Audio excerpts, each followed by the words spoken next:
Il est 12h, c'est l'heure de votre édition de la mi-journée. Voici les titres que nous allons développer. Fin aujourd'hui de l'opération de révision exceptionnelle des listes électorales en prévision du référendum sur l'amendement constitutionnel prévu le 1er novembre prochain.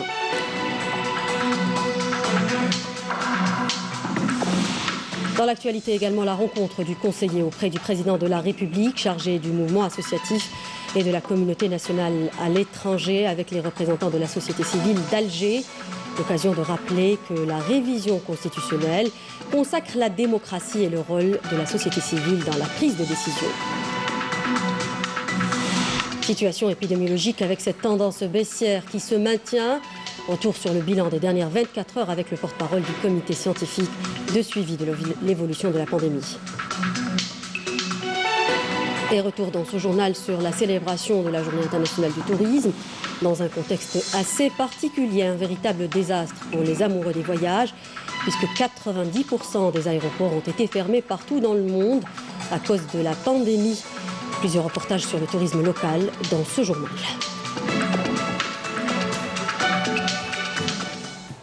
Bienvenue, ravi de vous retrouver. Je disais à l'instant, fin aujourd'hui de l'opération de révision exceptionnelle des listes électorales en prévision du référendum sur l'amendement constitutionnel prévu le 1er novembre prochain.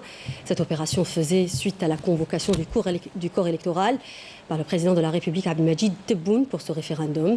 Le président de l'autorité nationale indépendante des élections, l'ANI, Mohamed Sharfi, avait donné dimanche dernier, rappelons-le, depuis la wilaya de Boumerdès, le coup d'envoi de cette opération. Le président de l'ANI a précisé que le corps électoral compte actuellement plus de 24 millions et 100 000 électeurs, ajoutant qu'il enregistrera après révision 500 000 à 600 000 nouveaux inscrits. Rappelons que le président de la République avait fait de la révision constitutionnelle sa priorité, tout en insistant sur l'élaboration d'une constitution consensuelle dans le sillage du processus de l'édification de l'Algérie nouvelle. Et dans l'actualité également, la rencontre du conseiller auprès du président de la République chargé du mouvement associatif et de la communauté nationale à l'étranger avec les représentants de la société civile d'Alger. Lors de cette rencontre, Nazih Bermdan a affirmé que la révision constitutionnelle qui sera soumise au référendum populaire le 1er novembre prochain consacre la démocratie participative et le rôle de la société civile dans la prise de décision, sans oublier le rôle de la communauté nationale établie à l'étranger au service de l'intérêt national. Fathia Blalia, Amel Bouarba.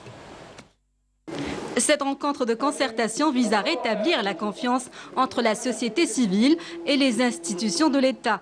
L'objectif étant de mettre en place une démocratie participative et permettre à la société civile de contribuer au développement économique et social. Aujourd'hui, il y a une constitutionnalisation du rôle de la société civile et de la démocratie participative entre les institutions de l'État et le mouvement associatif, y compris de la communauté nationale à l'étranger. C'est ce qui est stipulé dans le préambule de la Constitution qui insiste sur la participation de la société civile dans la gestion des affaires courantes et la mise en place de l'Observatoire national de la société civile. Nazih Bermdan a rappelé l'intérêt accordé par le président de la République à la société civile en tant que partenaire incontournable des institutions de l'État dans la prise de décision. Il a mis en avant le rôle du mouvement associatif en tant que force de contrôle au niveau local. Grâce à une coordination effective, un travail commun, nous pouvons définir avec précision les priorités afin de prendre des décisions de façon efficace au service du citoyen. Aujourd'hui, il y a une nouvelle approche pour mettre en place cette démarche de démocratie participative à travers des mécanismes juridiques, organisationnels et administratifs. Les représentants du mouvement associatif ont exposé leurs préoccupations.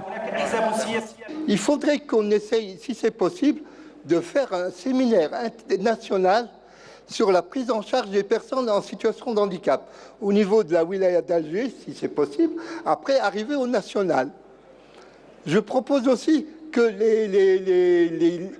le travail pour handicapés soit un droit pour les personnes en situation de handicap.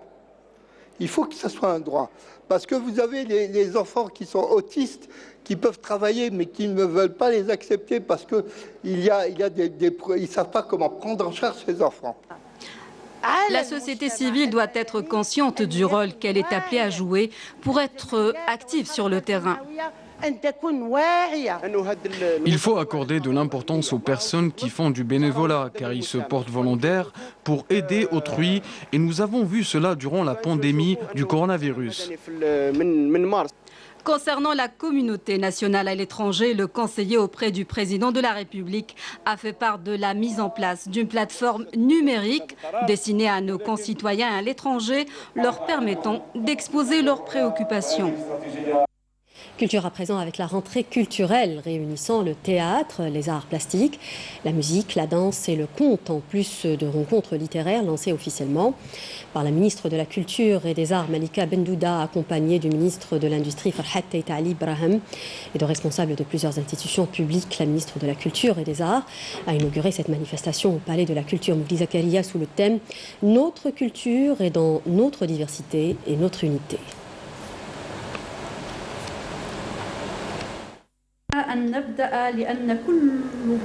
Nous avons décidé de commencer.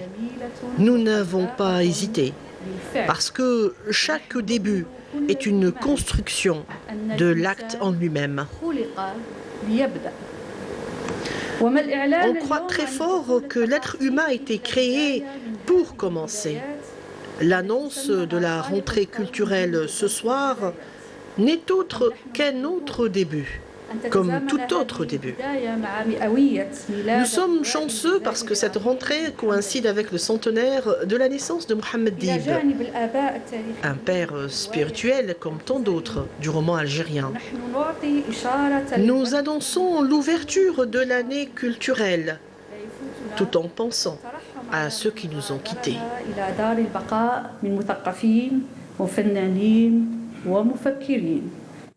Et vous venez d'écouter donc la ministre de la Culture, Malika Bendouda. Et cette cérémonie de lancement de cette rentrée culturelle a rassemblé un bon nombre d'artistes venus de tous les horizons, justement.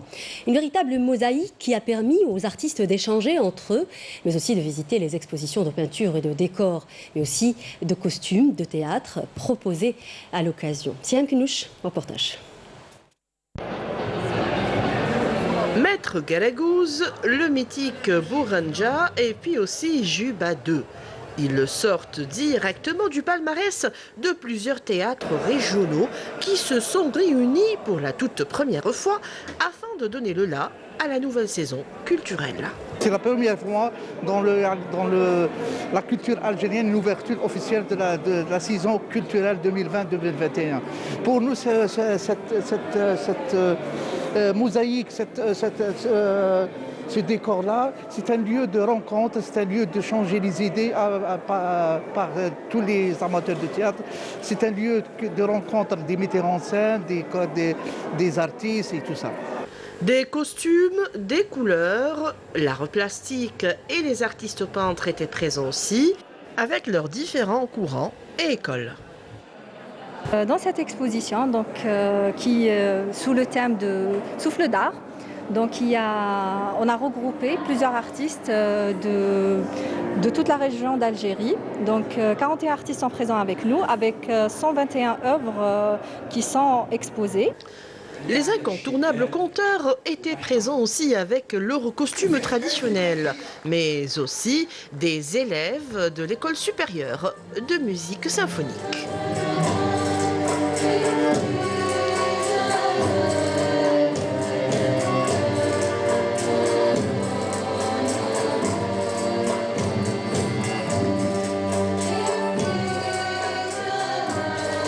En soirée et en présence des officiels, place au théâtre de la rue avec quelques extraits de la représentation du théâtre régional de Constantine, Bouranja.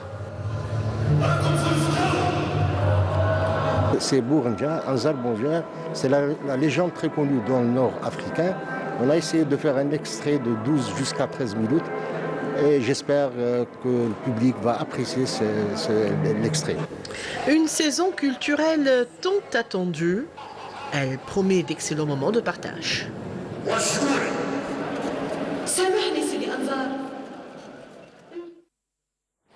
En attendant les conclusions du rapport final en cours d'élaboration par les membres du comité scientifique pour le suivi de l'épidémie de Covid-19, sur la base duquel le président de la République fixera la date de la prochaine rentrée scolaire, le ministre de l'Éducation nationale, Mohamedou Diaout, a rencontré ce matin les organisations syndicales du secteur ainsi que des représentants de parents d'élèves. Cette prise de contact à la veille d'une rentrée scolaire pas comme les autres aura le mérite de mettre toute la famille de l'éducation sur une même longueur d'onde. Le but étant de baliser le terrain pour n'avoir pas à gérer des problèmes qui viendraient se greffer à la problématique sanitaire. Et toujours en rapport avec la situation épidémiologique, cette tendance baissière qui se maintient depuis plusieurs semaines maintenant. 160 nouveaux cas confirmés de coronavirus, 102 guérisons et 4 décès ont été enregistrés durant les dernières 24 heures. Écoutons le porte-parole du comité scientifique de suivi de l'évolution de la pandémie du coronavirus, le docteur Jamal Fouraj. Les principaux indicateurs enregistrés au cours de 24 dernières heures sont les suivants. 160 nouveaux cas, 82 nouvelles hospitalisations, 102 patients guéris, 26 patients en soins intensifs et 4 décès. Avec la notification de 160 nouveaux cas, l'incidence au cours de 24 dernières heures est de moins de 1 cas pour 100 000 habitants, sachant également que 26 wilayas n'ont pas déclaré de cas au cours des 24 dernières heures. 16 wilayas ont déclaré entre 1 et 9 cas et 6 wilayas ont déclaré 10 cas et plus. Pour ce qui est des décès enregistrés au cours des 24 dernières heures, leur nombre est de 4 nouveaux décès, rahimahullah. Les patients qui ont été hospitalisés durant les 24 dernières heures, leur nombre est de 82 patients. Les patients guéris à ce jour, leur nombre est de 35 756 patients guéris, dont 102 guéris au cours des 24 dernières heures. Pour ce qui est des patients actuellement en soins intensifs, leur nombre est de 26 patients hospitalisés en soins intensifs au niveau de nos hôpitaux. Et pour terminer, comme d'habitude, nous demandons à notre population de rester très vigilante en cette période, de respecter les règles de prévention, notamment l'hygiène des mains, la distanciation sociale et surtout le port de masque obligatoire en tout lieu et en toutes circonstances.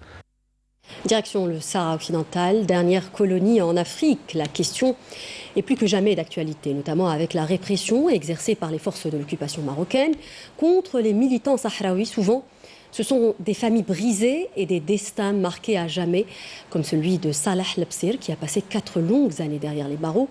Son portrait nous est proposé par Ammar Tawakin, commentaire Abdelmajid Ndrasi. Il est l'un des symboles de la lutte et de la résistance du peuple sahraoui pour le recouvrement de son indépendance et de sa liberté. C'est de Salah Lebsir qu'il s'agit, un des jeunes prisonniers politiques sahraouis à avoir connu les affres des geôles de l'occupant pour avoir revendiqué le droit de son peuple à l'autodétermination. Le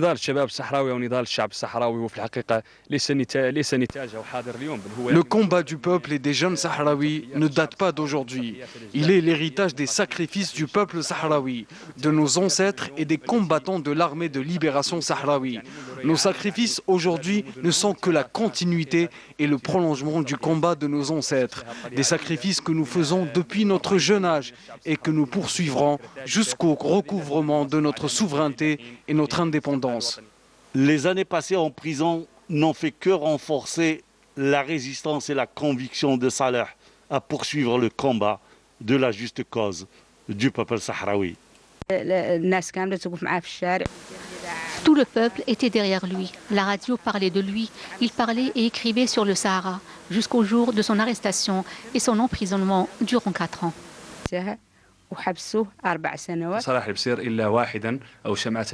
J'ai connu 4 ans durant les pires sévices des prisons marocaines. Tout cela parce que nous militons pour notre liberté dans les rangs du Polisario, un combat que nous ne voulons pas abandonner. Salah Lebsir demeure une figure parmi tant d'autres à avoir porté le combat sahraoui depuis déjà des décennies. À l'étranger, toujours, la crise politique s'envenime au Liban. Mustafa Hadib, qui devait former un gouvernement en remplacement de celui de Hassan Diab, balayé par l'explosion du port de Beyrouth, a rendu son tablier, victime de la discorde entre dirigeants chiites et sunnites. Vraisemblablement, le pays du Cèdre doit composer avec un regain de tensions politiques.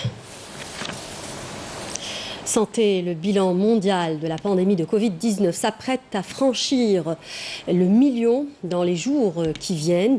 Le nombre de décès a dépassé les 990 000 hier, selon le Center for System Science and Energy de l'université Johns Hopkins avec plus de 32 millions de cas enregistrés au niveau mondial. Les États-Unis restent le pays le plus touché par la pandémie avec plus de 7 millions de cas en plus de 200 000 décès, ce qui représente plus de 20% du bilan mondial des décès. Le Brésil arrive au deuxième rang mondial avec 140 000 décès, suivi de l'Inde avec 93 000. Enfin, parmi les pays enregistrés, plus de 30 000 morts figurent également le Mexique, le Royaume-Uni, l'Italie, le Pérou, la France et l'Espagne.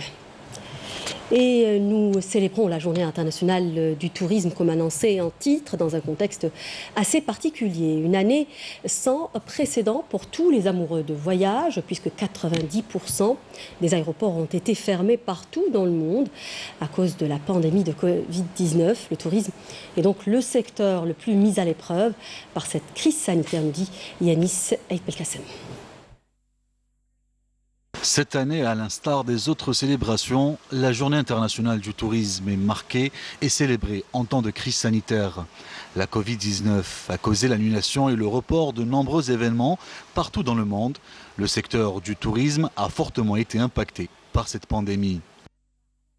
L'annulation des voyages et la baisse soudaine de la demande des clients ont entraîné une inertie sans précédent dans le secteur du tourisme international, ce qui a eu pour effet la fermeture de 90% des sites touristiques dans le monde. Conséquence, une perte financière de 320 milliards de dollars. Malgré la fermeture des frontières, il est aussi important d'apprécier les conséquences, mais aussi les opportunités que représente cette crise sanitaire à l'avenir du tourisme en Algérie, puisque cette année, les Algériens ont favorisé le tourisme domestique. Ils ont décidé de découvrir le potentiel touristique que recèle le pays, ce qui permettra à l'avenir de développer et de promouvoir le potentiel touristique algérien.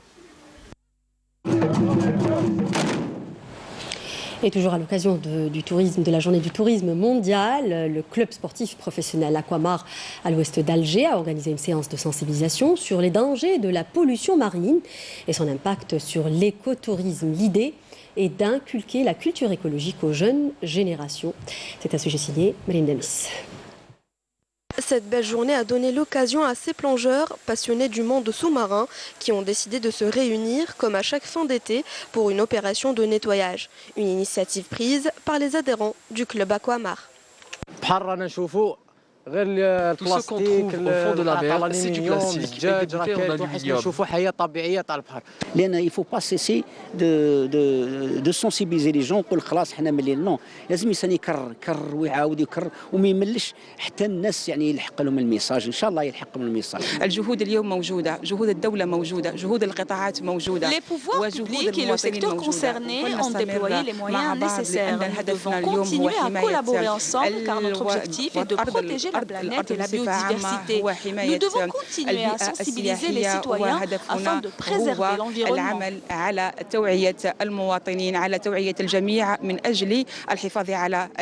Inculquer aux enfants une culture environnementale figure parmi les objectifs tracés par le club de plongée sous-marine Aquamar, qui vise aussi à promouvoir le tourisme maritime. Laissez cet endroit propre, s'il vous plaît. On se donne beaucoup de mal pour le nettoyer. Il faut protéger la mer. C'est très fatigant de la nettoyer. Sensibiliser et former les jeunes quant à la protection de l'environnement, c'est préserver la survie et l'avenir de l'humanité. Et nous vous emmenons à présent à Ouergla, dans un complexe touristique qui abritait autrefois des grottes de propriétaires. Il les a transformées en chambres pour accueillir des touristes qui se font rares à cause de la crise sanitaire qui a frappé de plein fouet le secteur du tourisme. C'est un sujet signé Bouchra Bouali. Situées à Bor el-Haïcha dans la wilaya de Ouargla, ces coupoles étaient autrefois des grottes. Il y a 6000 ans, elles abritaient les populations amazirs transitant par la région lors de la cueillette des dattes de mai à octobre. Aujourd'hui, elles abritent les touristes dans un cadre alliant authenticité et modernité. Le complexe Ijdartour est unique en son genre. Nous avons transformé 25 grottes en chambres et nous avons construit d'autres chambres VIP. Les nouvelles chambres ont été construites dans le même esprit que les anciennes pour préserver l'harmonie des lieux, auxquels on a tout de même ajouté une touche contemporaine. Nous travaillons avec les tours opérateurs algériens, mais aussi étrangers. Mais en ce moment, les affaires ne vont pas très bien à cause du coronavirus. Nous sommes juste à 10% de taux de remplissage. Nous espérons une relance de notre activité. Une relance d'activité espérée par l'ensemble du secteur, grandement affecté par le coronavirus. Et pour ceux qui prennent leurs vacances en septembre, Skikda, à l'est du pays, peut être une destination de rêve, région touristique par excellence qui attire de nombreux visiteurs chaque année et séduit par la beauté de ses plages et de son massif forestier, nous dit Nesrine Messaidi. Skikda ou Rosikada, destination touristique très prisée par beaucoup de visiteurs, attirés par le charme de ces plages entourées de montagnes et de collines, offrant un paysage exceptionnel mêlant nature verte et bleu azur. Cette région accueille parfois jusqu'à 10 millions de visiteurs par an, séduit principalement par sa côte de plus de 250 km, allant de Marsa à Kolo. Skikda a toujours été connu pour son grand potentiel touristique. Les visiteurs nous viennent des quatre coins de l'Algérie. La richesse de Skikda ne se limite pas seulement à son littoral. Cette région dispose aussi d'un massif forestier très important, un relief irrégulier sur la côte du littoral dans les massifs de Kolo.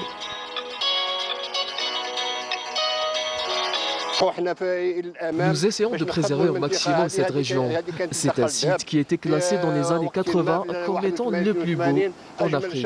La wilaya de Skikda recèle de grandes potentialités touristiques qui lui confèrent une notoriété indéniable et font d'elle une destination très prisée par de nombreux touristes.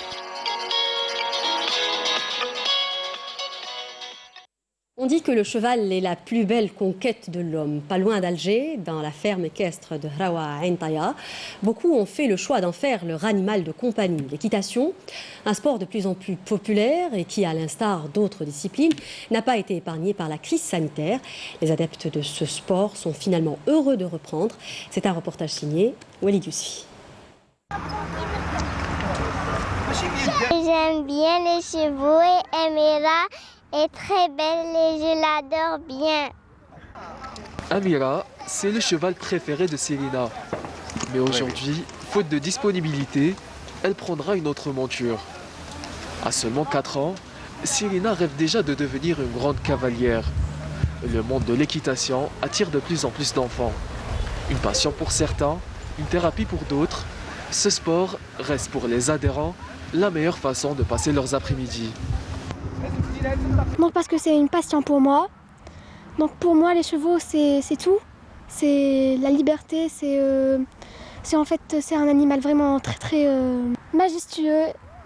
T'aimes bien monter à cheval? Oui bien sûr. J'aime bien les animaux et je trouve ce sport bien. Qu'est-ce qui te plaît en fait? Parce que tu pourrais m'expliquer. De maîtriser le cheval toute seule. Une fois la découvert Naya, Amira, c'est simple. Elle a oublié la natation et Elle a tout oublié. C'est un moment de, je ne sais pas, un petit après-midi, maman Et comme pour la quasi-totalité des activités, le monde de l'équitation n'a lui aussi pas été épargné par le virus. Après plusieurs mois de confinement, ce club équestre reprend à peine le service. Une reprise qui vient à point nommé pour les apprentis cavaliers, 6 par an. On a le 15 septembre, ça fait un mois et quelques jours, avec des mesures strictes par rapport à... Pendant le confinement, c'était un peu difficile hein, par rapport à la petite. Hein. Elle voulait ça cheval, mais c'était pas possible. D'ailleurs, il y a des jours où elle pleurait. Elle parlait du cheval. Voilà, j'ai le confinement, voilà, j'ai le virus, elle a dit allô, manichna. Vraiment difficile parce que pendant 4 mois, elle ne parlait que de ça, elle ne cherchait pas, elle voulait refaire. C'était tout le temps fermé. C'était difficile pour elle.